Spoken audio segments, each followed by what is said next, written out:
దేవుడు మనకిచ్చే వరకు వెయిట్ చేస్తే మనకొచ్చే లాభం ఏంటి? ఒక చిన్న స్టోరీ ద్వారా దీన్ని మనం తెలుసుకుందాము.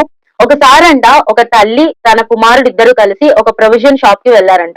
ఆ ప్రొవిజన్ షాప్‌లో ఈ కుమారుడికి నచ్చినవి చాక్లెట్స్ ఉన్నాయంట. ఆ చాక్లెట్స్‌ని అలానే చూస్తా ఉన్నాడు. ఈ తల్లి ఈలోపు ఆ ప్రొవిజన్ లిస్ట్ ఉంటది కదా! షాప్‌లో ఉన్న అతనికి ఆ చీటీలో ఉన్న సరుకులన్నీ కట్టమని ఇచ్చిందంట. అవన్నీ కడుతూ ఉన్నాడు. ఈ అబ్బాయి ఆ గ్లాస్ జార్‌లో చాక్లెట్స్ ఉంటే ఆ చాక్లెట్స్‌ని అలానే చూస్తూ ఉన్నాడంట. అయితే ఇది గమనించిన ఆ షాప్ లో ఉండే వ్యక్తి ఆయన అన్నాడంట, చాక్లెట్స్ కావాలా బాబు తీసుకో చాక్లెట్స్ అన్నాడంట. లేదు అని చెప్పేసి అలానే చూస్తూ ఉన్నాడంట. రెండోసారి కూడా ఆ షాప్ లో ఉన్న ఆయన ప్రొవిజన్స్ వాడుతూ చాక్లెట్స్ నచ్చితే తీసుకో కావాలంటే అన్నాడంట. వద్దు అని అలానే చూస్తూ ఉన్నాడంట. అయితే ఈ సరుకులు కట్టడం అయిపోయింది. షాప్ కీపరే ఆ చాక్లెట్స్ ని తీసి ఆ పిల్లవాడికి ఇచ్చినప్పుడు ఆ చాక్లెట్స్ తను అప్పుడు తీసుకున్నాడంట. సరే వాళ్ళ అమౌంట్ పే చేసి వాళ్ళు వచ్చేసేటప్పుడు తల్లి అడిగిందంట కుమారుడిని, ఏంటి బాబు చాక్లెట్స్ తీసుకోమని నీకు అంకుల్ చెప్పినప్పుడు తీసుకోలేదు, కానీ అంకుల్ ఇచ్చినప్పుడు చాక్లెట్స్ తీసుకున్నావేంటి అని అడిగితే అప్పుడు ఆ బాబు చెప్పాడంట, అమ్మా నావి చిన్న చేతులు, ఒకవేళ నేను చాక్లెట్స్ నా చేతితో తీసుకుంటే కొన్ని చాక్లెట్స్ వస్తాయి, అదే అంకుల్ ఇస్తే ఎక్కువ చాక్లెట్స్ వస్తాయి కదా, అందుకని నేను వద్దు అన్నాను అని చెప్పన్నాడంట.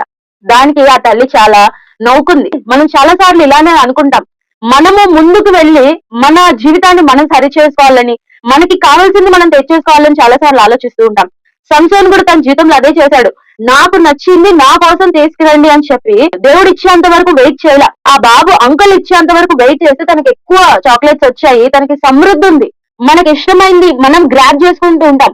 దేవుని చిత్తముతో, దేవుని మాటతో మనకి అవసరం ఉండదు. దేవుడు ఇచ్చేంత వరకు వెయిట్ చేద్దాము అని మనం అనుకోకుండా మనకి ఇష్టమైతే మనం తెచ్చేసుకొని దేవుని చిత్తం ఉన్నా లేకపోయినా చాలా సార్లు మన జీవితంలో నష్టపోతూ ఉంటాం. ఇప్పటికైనా కూడా దేవుని చిత్తము కొరకు వెయిట్ చేద్దాం. ఆయన ఎప్పుడు కూడా మనకి చెడిపోయింది, పాడైంది, నష్టపోయింది ఎప్పుడు ఇవ్వడు.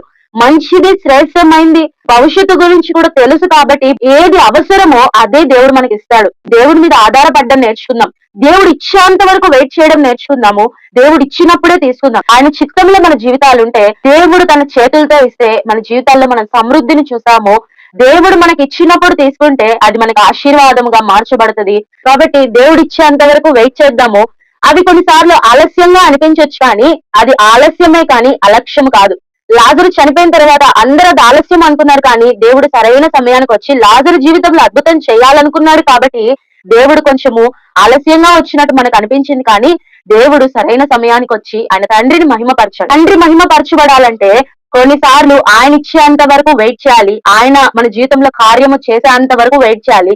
అప్పటి వరకు మనము దేవుని కొరకు కనిపెట్టుకొని జీవించాలి. ఆయన కొరకు మనము వేచి ఉండటానికి ప్రయత్నం చేద్దాం. Praise the lord.